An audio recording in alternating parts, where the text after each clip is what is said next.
so I really wanted to make a Rabies build work, since we are going to get Rabies buff next patch on the 8th, and there's also a bug where if you are too close to an enemy, Rabies don't go off. So one of the problems before the season started with Rabies was it was sometimes hard to spread to mobs, especially ranged units when they were like too far apart at times. But now Inexorable Force Malignant Heart solves that, so Rabies now has a much easier time spreading. But it does mean we had to pick up an ultimate skill to make it work. And on top of that, we're going to be integrating Temerity unique pants into the build, which is also getting buffed next patch as well. So I want to go over all the main skills and required aspects that makes this build first, before diving into the rest of the skills and aspects. Our main core skill is going to be Shred. This is mainly just to get the aspect of the blurred beast off. Shred will dash to an enemy nearby that are poisoned, deal 100-200% of the poison damage immediately without consuming the poison, which means you can dash several more times to that poison target in order to proc that poison damage again. And that's why we're also going to be taking Primal Shred, which will allow Shred to dash all 3 times. Normally only the first attack of Shred is a dash. So Shred is our main damage dealer, and Rabies poison damage will be the support, allowing Shred to do more damage. And as I mentioned before, now with the help of Inexorable Force, it will be much easier to spare Rabies. When we use an ultimate skill, everything gets clumped up together, and when you take the 100% Rabies spread rate in your skill tree, Rabies will spread to the whole group pretty damn quick. And they will be buffing Rabies damage over time from 76% to 110%. And you're probably asking, why not Poison Creeper for poison damage? Because we will be using Grizzly Rage for our ultimate, coupled with the Direwolf's aspect. This will make Grizzly Rage turn us into a werewolf instead of a werebear. So when we turn into a werewolf, Poison Creeper won't be available for that duration of the ultimate, which will last around 20-25 seconds. So it is pretty inefficient to take Poison Creeper. But the main thing we want from Direwolf's aspect is the 75% spirit cost reduction. So Shred will only cost around 9-10 spirit instead of the usual 35-38 spirit with this aspect. And another big takeaway from this aspect is kills will now heal us for 10% of our maximum life. This goes really well with Temerity. Whenever we heal beyond 100% health, we gain a barrier based on our maximum life. Currently it is base life, but this will be changed in the next patch to maximum life. That's why we will be going with these unique pants to get a bit more tanky by generating barrier as well, on top of the auto fortify we generate from Direwolf's aspect. So we will be able to take a beating as well.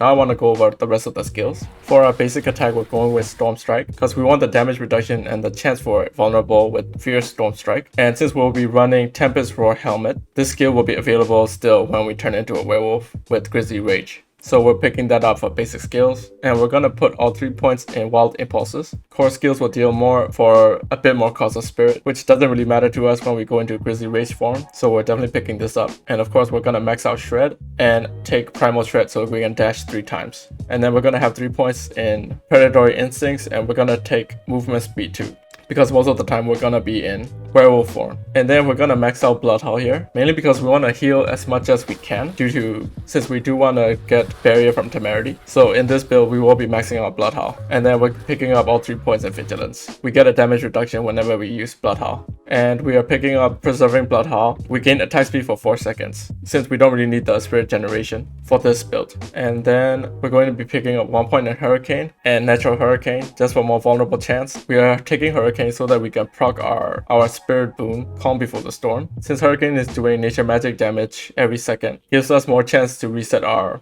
ultimate skill. And then of course we're picking up Rabies. We're maxing this out in this build, and then we're definitely taking Natural Rabies so that Rabies spreads 100% faster. We definitely don't need Savage Rabies, dealing poison damage in 4 seconds instead of 6. And then we're picking up both Envenom and Toxic Claws. And then we're picking up points in Unrestrained in order to reduce the duration of control impairing effects by 9%, but triple that when we have Fortify over 50% of our maximum life, which most likely we will while we are in Grizzly Rage form, which means crowd control duration effects on us will be reduced by 27%, mainly because since Grizzly Rage doesn't have Unstoppable anymore for its full duration, only the first 6 seconds. So anything after 6 seconds we need to try to reduce as much as we can. And of course our ultimate Grizzly Rage, taking all the skill points under it. And then finally for our key passive, we're taking Lupin Ferocity.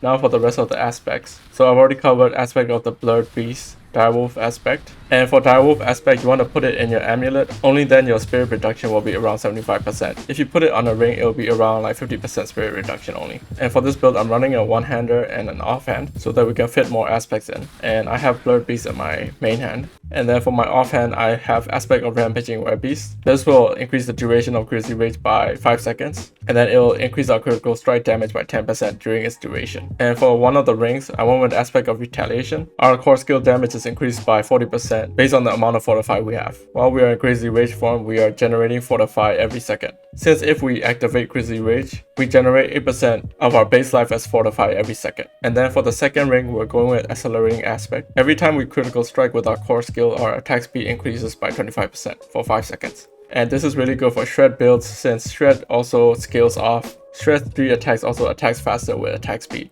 And then for the helm, we've already gone through this, we're going to be taking Tempest Helm so that our storm skills like Hurricane and Storm Strike becomes a werewolf skill. So whenever we activate Grizzly Rage, they are still available to be able to use since they have become werewolf skills due to Tempest Roar. And for the chest, we're picking up Aspect of Disobedience, which is especially really easy to proc on poison builds because every tick of the poison will increase your armor. And for the gloves, we're gonna be picking up Stormcall's Aspect. Critical strikes with Shred deal 30% of the damage dealt as lightning damage. That will also give us a nice little damage boost to Shred. And of course our pants, Temerity. And then for the boots, I went with Eluding Aspect. But you can also go with Ghostwalker Aspect. But I chose Eluding Aspect just to break out of more CCs. But yeah, that's all the aspects.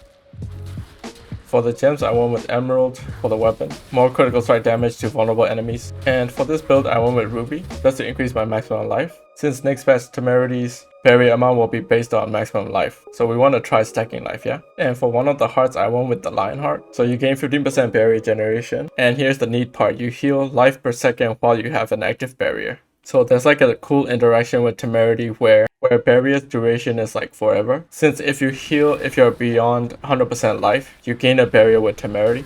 And Lionheart heals you when you have a barrier active. So your barrier from Temerity should last only for 8 seconds. But with this Malignant Heart, Lionheart, it should last until it is actually broken by damage. And for the next heart, of course, Inexorable Force. This one is really important to the build, so you really want to pick this up. This will help Rabies spread faster. And for the last heart, we're picking up the Barber. This is like a default pickup, the strongest heart currently.